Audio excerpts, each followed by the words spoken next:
Hey Pokemon fans, PhillyBeatzU here with my good friend and Pokemon theorist Almighty Arceus. Hey, what's up guys? We've come together to show off one of the most mind-bending theories that I've ever researched. It's got quite a lot of detail, so we thought it'd be best if it got split up into a two-part collaboration video. After hearing about my research, PhillyBeatzU thought it'd be cool if we did a collab, so here we are now.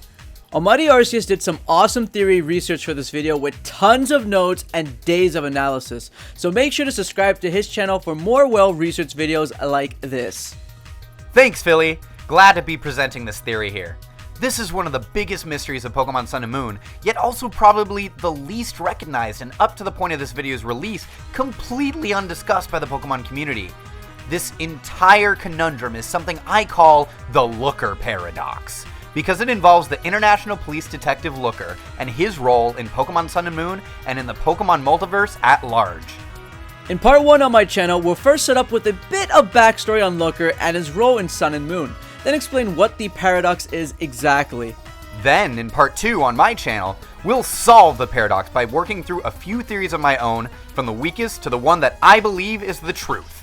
There will be a lot of minute digging here, and of course spoilers for the Pokemon Sun and Moon games. So if you have yet to play, go do that right now. I don't even know what you're doing here. You should play that game right now, and then get back to me so you can evaluate this theory. Make sure you like and share both videos with other Poke theorists so they can put their 2 cents in. With all that being said, let's get started!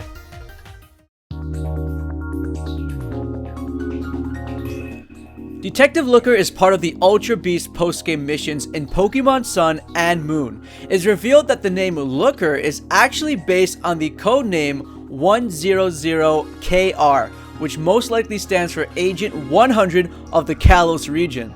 This is based on the fact that Looker Bureau resides in Lumui City, and according to Bulbatube, he speaks most proficiently in Kalosian French, meaning he's probably native to that area. In the post-game of Pokemon Sun and Moon, in the Faller episode of the mission, he talks about his prior experiences with Ultra Beasts. During a mission that took place 10 years ago, a partner of his was lost, and subsequently Annabelle, the UB Task Force's 3rd member, was found. She was labeled a Faller, which is someone who has been through an Ultra wormhole and has thus been bathed in its energy. These individuals carry this Ultra aura with them, and because of that, Ultra Beasts are attracted to them. It was for this reason that you, another individual with that Ultra aura, were asked to help on the mission, in order to protect Annabelle and catch the Ultra Beasts off guard. Now, everyone thought this was a massive bombshell of a dialogue exchange for a few reasons.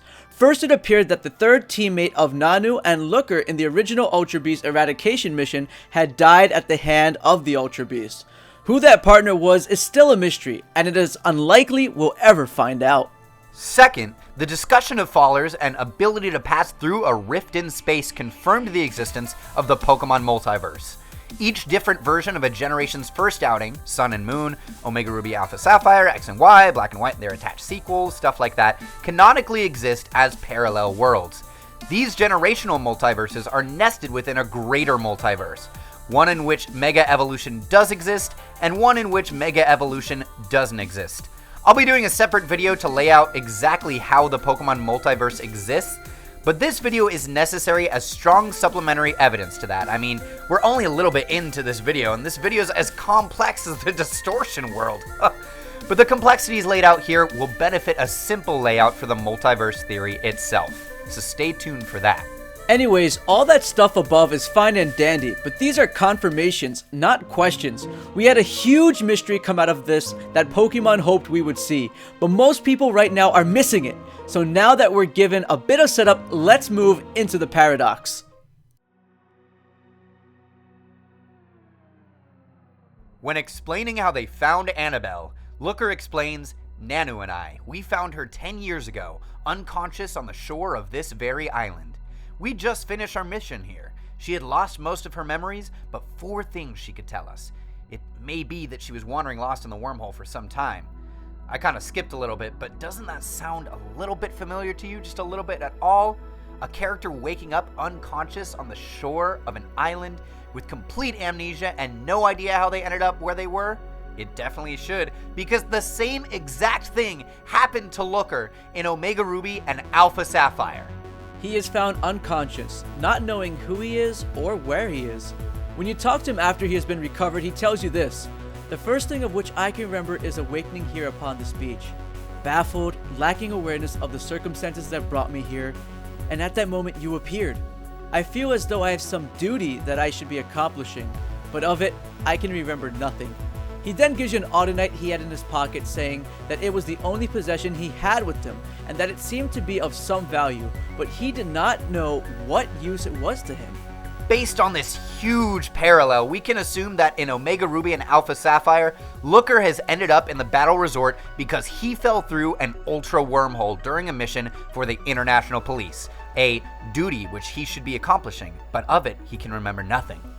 This moment was a clear teaser for Pokemon Sun and Moon, which means this Ultra Beast plot was mapped out pretty early in Sun and Moon's development, likely sometime in 2014 or even late 2013. That's pretty interesting on its own, and on the surface doesn't seem to present a paradox, but the problem arises when we think about the current perceptions of the Pokemon timeline, and where games exist in relation to each other.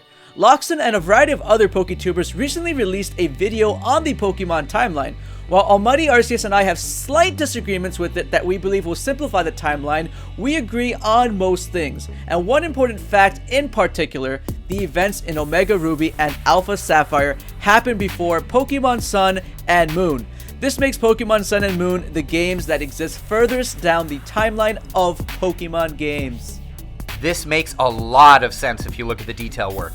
Red and Blue from Generation 1 have aged about 10 years, as have Grimsley and Colress from Gen 5. The Wally from Omega Ruby and Alpha Sapphire, meanwhile, seems to have hardly aged, saying they trained around Hoenn to fight around the world, so we can assume Omega Ruby and Alpha Sapphire was pretty recent compared to the events of Pokemon Sun and Moon. But all of this presents a problem when it comes to Looker, something that has the potential to be timeline breaking.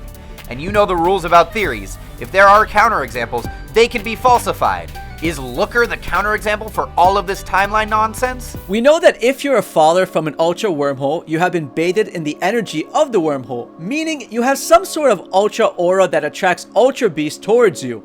This means that in Omega Ruby and Alpha Sapphire, Looker would have an aura that would attract Ultra Beasts towards him. However, in Pokemon Sun and Moon, it is clear that Looker has never fallen through an Ultra Wormhole, or they would not just be discussing Annabelle as a faller, but Looker would also be talking about himself as a faller.